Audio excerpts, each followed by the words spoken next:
Biblion in Greek, from which we get Bible, means a roll of papyrus. Tabiblia means the scrolls.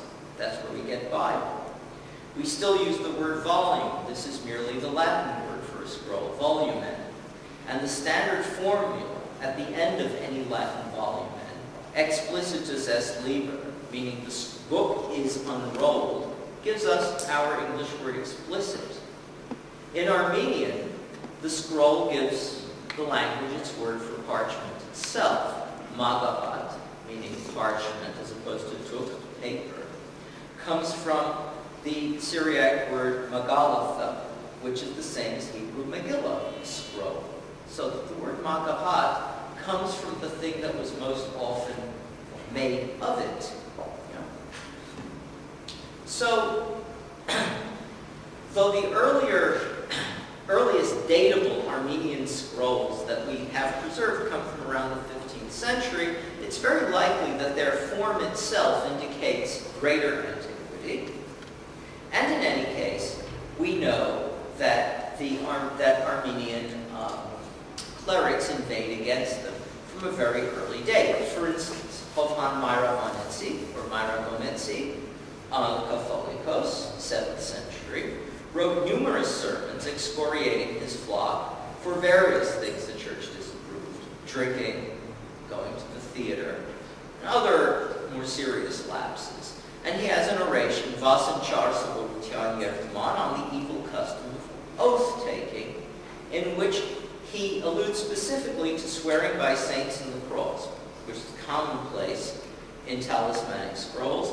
And he also has a Tucht Vasan Hmayil, Ganats, Yevanoren Kurtovats, an epistle concerning bewitching spells and impious makers of charms. So here he has reference not only to the texts themselves, but to those who are employed in producing them. And the phenomenon must be fairly serious for one to sermonize against it. And the same motives that would have impelled Hovhan Myragonetsi to publish his denunciations in the first place would have led the keepers of monastic libraries to destroy such texts if they encountered them, or at least not to collect them until very recent centuries. So talismanic scrolls made out of perishable parchment stood fairly little chance of survival over the ages unless they were kept by families. And the practice seems to have been that the head of an extended family, called an azk in Armenian, that was the original meaning of the word, meant a clan, would keep such a scroll in the house. And there were rules about its preservation. For example, if the house, God forbid, burned down, or if it was being destroyed, whenever you took a sacred book out through the front door, you had to make a hole in the back of the house and carry it out. It was bad luck to take it through the front. Yeah. So scrolls are still actually being found in the collections of private families in Armenia who sell them. I was once offered one for sale that had been stolen by mafiosi in Georgia from an Armenian home that they must have raided. It looked to me as though it were early 17th century, maybe earlier. I didn't buy it. First, I didn't have the money, and second, it was stolen property. So they then tried to sell me a 10th century Quran. Anyway, most Hmayils contain also an Armenian translation from Greek of the shorter version of the legend of the repentance of Cyprian of Antioch. And there is an Armenian version of a longer recension of the same text, which probably comes from as early as the 5th century.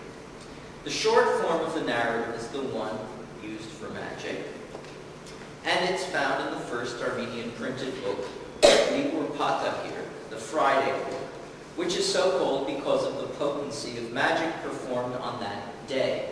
The reason being that this is Good Friday, and it's the day in which Christ is absent from the universe. The Kyprianos, as it's called in Armenian, has gone through innumerable editions since then, right down to the present day, And the typical text is a small prayer book, suitable for any pocket, usually containing various other texts as well, including the Habadov Chostofanim that I've already mentioned. And the story is simply this. Cyprian was a sorcerer who could bind heaven and earth by his magical powers. But one day he was unable to work a love charm on behalf of a young client on a woman named Justina because of her strong Christian faith. A demon, sometimes Satan himself, then tells Cyprian of the mysteries of the Bible and of Christ. The sorcerer, realizing the greater power of the cross, a picture of which is boldly printed at this point in the text, here, this is an edition from Aleppo, was promptly baptized. Not so much because he was persuaded of Christian morality, but because he had found a form of magic superior to the obsolete methods that he had learned. Thereafter, he employed his prayers to release people from the bonds of black magic, employing, among other things, the Ring of Solomon and the bonds with which the ancient king confined the demons. So he remained, that is, a practicing magician, just with a new job description. The tale of Cyprian thus ties into magical texts against the owl, because he becomes a white magician instead of a black one. And the early 20th century American Armenologist Jane Wingate, who studied Hmayils, was undoubtedly right in relating this text to the scrolls as part of a single strand of Armenian magical literature. The legend of Cyprian of Antioch is more than a curiosity, though, for it's generally recognized also as a forerunner of the legend of Dr. Faustus in the West. In Armenia, it remains, though, much as it was originally intended to be, a text of admonition, though one in which Cyprian does not give up magic, he only becomes a Christian magician. But in the West, the story develops differently into Goethe's drama of a scholar, jealous of young love, disillusioned with alchemy, whose creative encounter with Mephistopheles enables him to renew his powers. I've sometimes thought that Goethe's insights do exist in embryo in the theme of the myth of the owl nonetheless. After all, its barrenness, pride of self, the denial of Adam's love that drives Lilith, the child-stealing witch. She has a kind of passionate emotion that makes her closer to our human state than God's triumvirate of angelic hitmen sent out to eliminate her. And as we've seen, tradition could not always maintain the myth of Lilith in her starkly tragic and isolated form. In Armenia, Al, or Lilith, becomes the mother of owls, with little children of her own, and her depredations, originally driven by a Medea-like jealousy, are now also the expression of maternal instinct. Even the demons have to nurture somebody.